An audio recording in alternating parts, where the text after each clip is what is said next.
At 10 a.m. Eastern Time this morning, the United States Navy activated a full military blockade of the Strait of Hormuz. 230 loaded oil tankers are trapped inside the Persian Gulf right now. The IRGC just declared that any military vessel approaching the strait will be met with a severe response. And Trump just went on Truth Social saying any Iranian ship that comes close to the blockade will be, and I quote, immediately intercepted. Guys, this is not a negotiation tactic anymore. This is a dangerous trajectory, and the fallout from what just happened is going to hit every single economy on this planet. So, let me break down exactly how we got here, why this is going to blow up in Washington's face, and why China's response could trigger something far worse than anyone is prepared for. Now, it all started with the collapse of talks in Islamabad over the weekend. Vice President J.D. Vance led the U.S. delegation.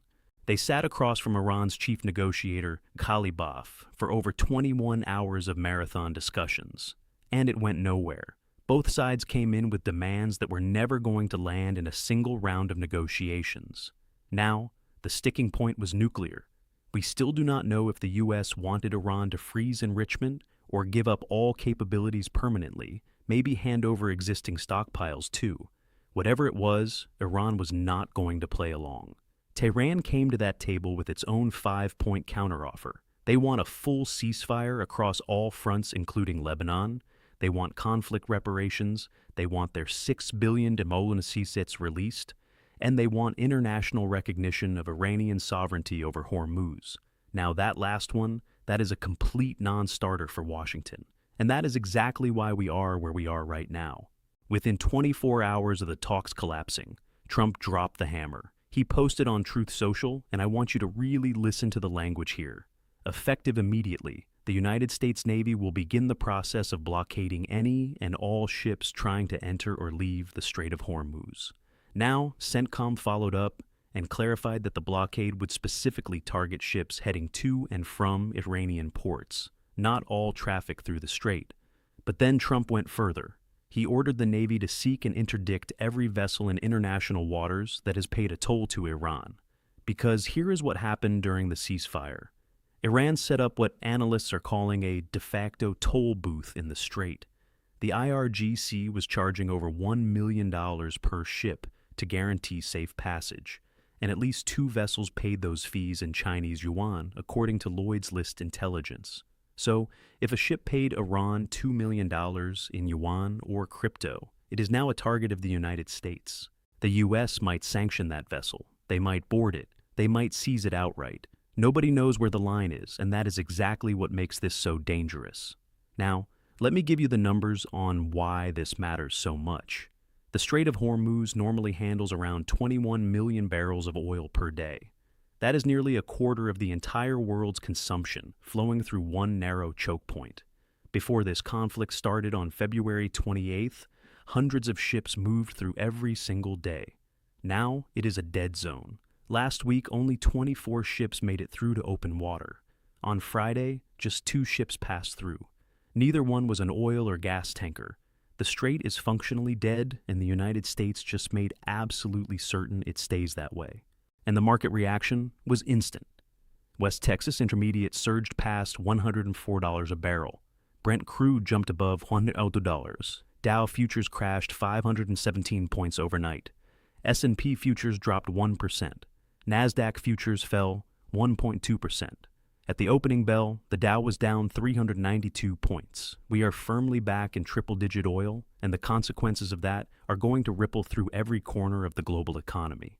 Now here is the part that really matters, and it is the part nobody in Washington wants to address. Iran's oil revenue accounts for a quarter of their entire GDP. So, yes, this blockade is a direct strike on Iran's economy, but Iran is not going to buckle. They have made that abundantly clear. Their foreign minister said Iran does not accept a ceasefire. The trust level with the U.S. is at 0. The IRGC declared any military vessel approaching the strait a ceasefire violation. And Iran has already shown it will hit Gulf energy infrastructure, desalination plants, and U.S. positions if pushed to the wall. Within 24 hours, Trump's blockade has turned a failed negotiation into what could be the most dangerous military standoff since the most dangerous global standoff in decades.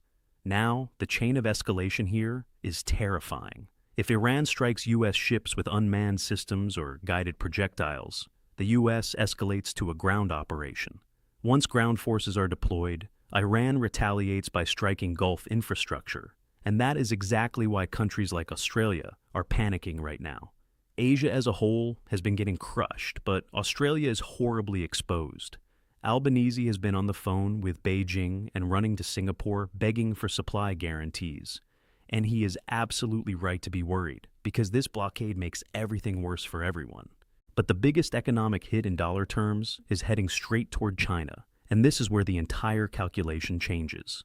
Now Beijing has been buying massive amounts of Iranian crude for years. It is cheaper, it is easy for Chinese refineries to process, and they have always wanted to support their BRICS partner. Iran is in BRICS. If the regime falls, the U.S. might move to seize Iranian oil assets, and that would destroy China's progress on de-dollarization. So, obviously Beijing is not going to be thrilled about any of this. Now, Iran was pumping out around 1.4 million barrels per day to the world before the conflict. Between 80 and 90% of that was flowing to Chinese buyers through covert ship-to-ship transfers off the coast of Malaysia. Even during active hostilities, at least 11.7 million barrels still made it through to China since February 28th. Now, Chinese refineries are deeply dependent on this Iranian crude. They use it to produce everything from gasoline and diesel to jet fuel and plastics.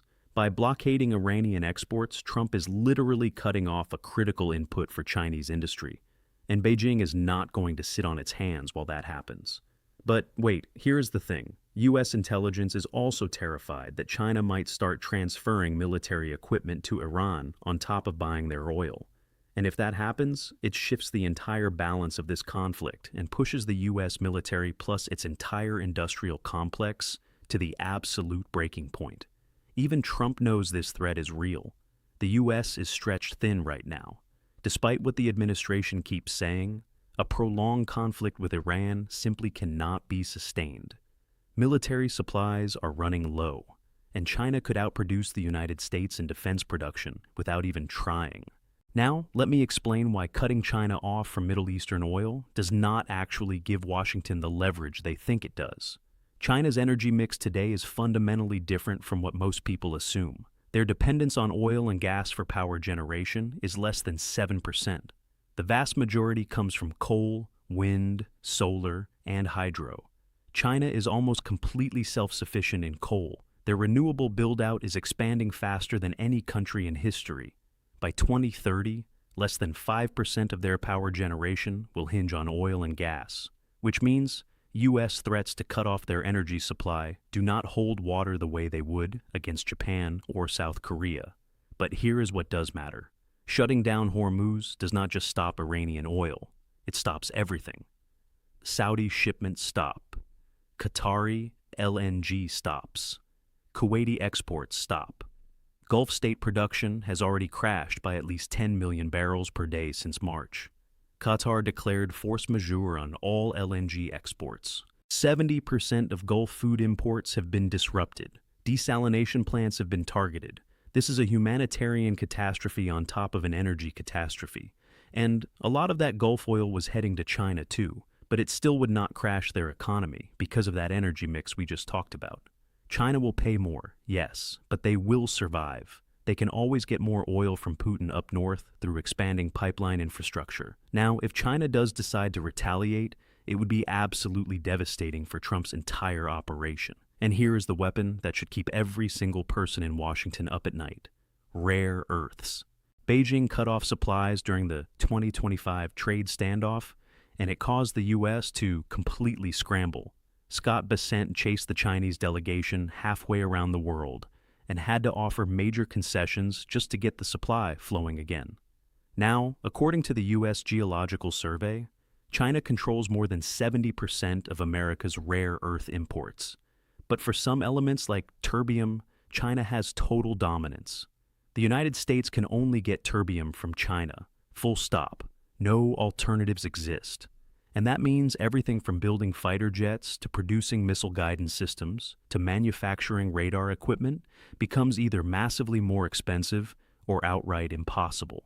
Now, as of early 2026, China has already restricted rare earth exports to near zero.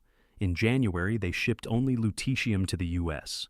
In February, a tiny amount of yttrium. That is all that got through. The administration would have to make extremely difficult choices with whatever reserves they have left. Some estimates say those reserves last 6 months. Others say 2 to 3 months for the critical elements. That is not a lot of runway when you are burning through precision military supplies at the rate this conflict demands. And Trump has already moved THAAD missile systems out of South Korea and into the Middle East. He pulled JASSM cruise missiles from Pacific stockpiles. Those inventories are dropping from 2,300 to just 425 once the transfer is complete. He is stripping Asian allies of their defense capabilities to feed this conflict. And if he starts demanding even more defense systems and equipment from Japan and other partners, it would weaken U.S. influence globally at the exact moment they cannot afford to lose it. But honestly, the U.S. does not even need China to retaliate to destroy its own economy. Just the act of blockading Hormuz is going to spike energy prices and hammer every single person in the country. Now, I really hope nobody is buying Trump's narrative of zero inflation, because the numbers tell a completely different story. Consumer sentiment just crashed to 47.6 in early April. That is the lowest reading in the entire 74-year history of the University of Michigan survey. Lower than 2008. Lower than the pandemic. Sentiment dropped 11% in a single month. And the reason is obvious. Inflation expectations surged to 4.8% for the next 12 months, up a full percentage point from March. That is the biggest single-month jump since April 2025. The Bureau of Labor Statistics reported March CPI climbing 0.9% in 1 month alone. The annual rate hit 3.3%. Gasoline surged 21.2%. Fuel oil jumped over 30%. Now, this is not complicated. You spend $100 more filling your gas tank, you have $100 less for everything else. Restaurants, groceries, clothing, entertainment. That money just evaporates from the consumer economy. And the gas price data is brutal. The national average is $4.12 today according to AOA. At the start of 2026, it was $2.83. That is a $1.29 increase in 3.5 months. California is at $5.89. 5 states are at or above $5 per gallon. And analysts are saying if this blockade holds for weeks or months, we could easily see $6 per gallon nationally. Some projections have oil touching $200 if the disruption becomes prolonged. Now, what does that do to rate cuts? It kills them. Dead. When inflation expectations are running at 4.8%, the Federal Reserve cannot cut rates. They have to keep them elevated or even hike. And the market is now pricing in a 40% chance of a rate hike this year. A rate hike means the only way to push inflation down is through demand destruction. In plain English, that means crushing the American consumer's ability to spend until they simply cannot afford to buy anything. That is the Fed's only tool, and it is a brutal one. Now crude has gone up by more than 50% since the conflict started. The S&P dropped nearly 6%, while the Nasdaq has taken an even bigger hit. And if this blockade extends for weeks or months, we can expect double or even triple the market damage we are seeing today. Now, here is where it gets even uglier. If Japan, South Korea, and Australia lose even more oil supply from the Middle East, they are going to scramble. They will buy whatever they can find coming out of Africa, Southeast Asia, even Russia. U.S. oil companies like Chevron and Exxon will see global prices surging and start bidding up their own crude and products. The U.S. might not face a physical shortage of oil, but Americans will absolutely face much higher prices. Even Trump had a hard time pretending otherwise when asked if gas prices would come down before the midterms. His answer was basically, "I hope so, I think so, it could be the same or maybe a little higher." That is not confidence. That is a man who knows the numbers are against him. Now the base case scenario is already extremely painful, and the blockade is about to make it significantly worse. U.S. gas prices will keep climbing. Global energy costs will surge further. Manufacturing gets more expensive everywhere. People around the world have less money to spend. Imports heading into the United States will cost more. especially goods flowing into American factories. So, even if you buy local, even if you buy American, prices are still going up for you. There is absolutely no way to escape this. U.S. exports will also take a hit. When companies face higher input costs and their customers overseas have less purchasing power, revenue falls. And when revenue falls, layoffs follow. We are already seeing the early signals of a hiring recession, with the U.S. hires rate dropping to 3.1% of total employment, down nearly 500,000 positions versus a year ago. And those numbers are from February, before the conflict even started. March and April are going to be significantly worse. Now, here is the part that ties everything together. By blockading Hormuz, the U.S. is not just strangling Iran, it is cutting off China's access to the entire Persian Gulf and threatening a massive web of Chinese investments that nobody can afford to ignore. China has more than $25 billion invested in Iran, nearly $82 billion in Saudi Arabia, $57 billion in Kuwait plus Iraq. In total, Beijing has at least $200 billion worth of construction and investment projects across the Middle East. Most of it centers around energy infrastructure, and all of those supply chains are now compromised. Now, capital is already rotating out of U.S. markets and into Chinese assets. During this entire conflict, the Hang Seng dropped only 3%, while the S&P fell nearly 6%. The yuan strengthened to 1.8% even during the conflict. Deutsche Bank just issued a panda bond with demand hitting 8.6 billion RMB, oversubscribed 1.6 times. The dollar's share of global reserves has dropped to a 31-year low at 56.8%. Since February, treasuries held at the New York Fed fell by $82 billion. And Iran is demanding yuan payment for its Hormuz tolls, pushing de-dollarization forward not through ideology, but through pure economic survival. And then there is Japan. And this might be the most dangerous domino in this entire chain.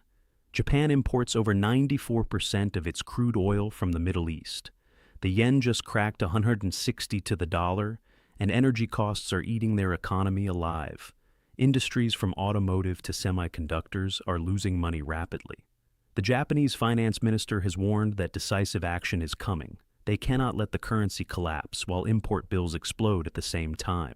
Now, the last time Japan intervened to defend the yen, they sold nearly $100 billion in assets. Japan is sitting on over $1.2 trillion in U.S. Treasury bonds. If Hormuz stays shut for another 2 or 3 months, if oil stays above $100 through the summer, Tokyo may have no choice but to start dumping those holdings to raise cash. And underneath all of that sits the yen carry trade. Estimates range from $260 billion to over $1 trillion in leverage positions.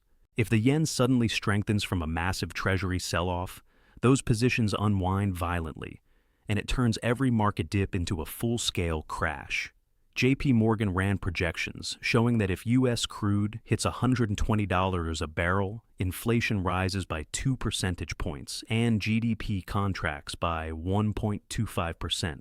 Add a 15% stock market drop on top of that, and you get a nearly 3% hit to growth. That takes you right to the edge of recession. It might push you straight over it.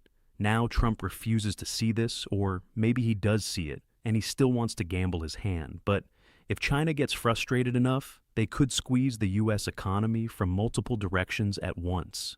Rare earths, treasury dumping, military equipment transfers to Iran. Any one of those would be damaging. All three together would be catastrophic, and the crash or recession that everyone has been afraid of would actually become reality. But let me know what you think. Will the U.S. really sustain this blockade? Will China pull the trigger on rare earth retaliation? And will the economic pain force Trump to back down before the midterms? Let me know in the comments below. Stay safe out there. Smash that like button and subscribe as we navigate through these dangerous times.